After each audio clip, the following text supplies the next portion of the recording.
Welcome to Uzbekistan's Economic Forum 2021, where we are joined by Karim Amin. He is Executive Vice President, Power Generation at Siemens Energy.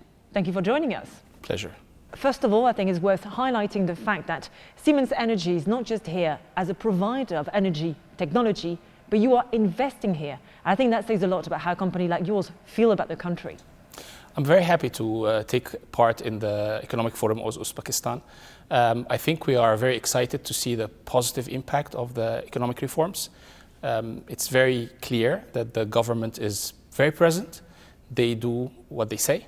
And that's why we took one step further in our engagement. We are not only providing technology or our equipment or even becoming a general contractor, but we are also investing money into the privatization program of the power generation.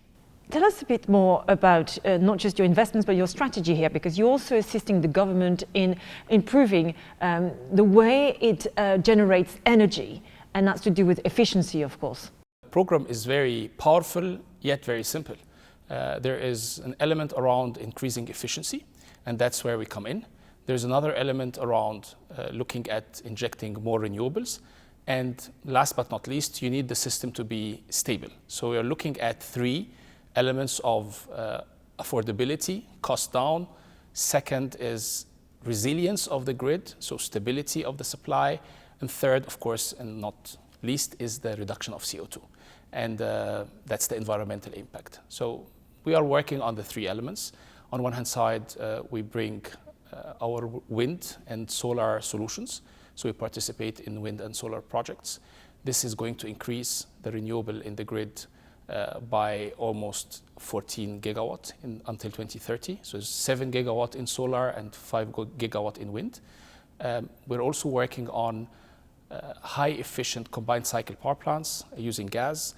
This will reduce the consumption of gas enormously and will cut the emissions by up to 10% on CO2 and up to 60% on NOx. This is massive impact on the environment.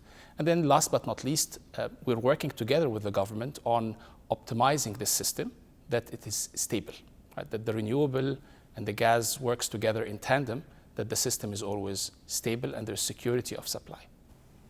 There's of course huge potential for renewables here in a country with 300 days of sunshine a year. You've mentioned solar energy, for instance. What could be achieved here?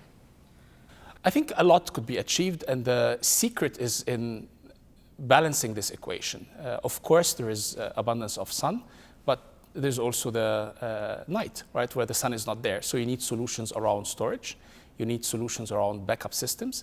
And I think the most important thing is, if you look at the government program, they look a lot at advancing their industry. So they talk today about the Navoi mining companies, the Navoi petrochemical complex, where we are also taking special interest in there. And you need stable and secure supply of electricity for these processes to be continuous. So the combination of the renewables, mainly sun and wind, with more, I would say, predictable and security of supply solutions like high efficient combined cycle gas turbines. This mix, this balancing of this formula is where the secret lies, and this is where we are working hand in hand with the Uzbek government in exploring this further. Mr. Amin, thank you very much. My pleasure.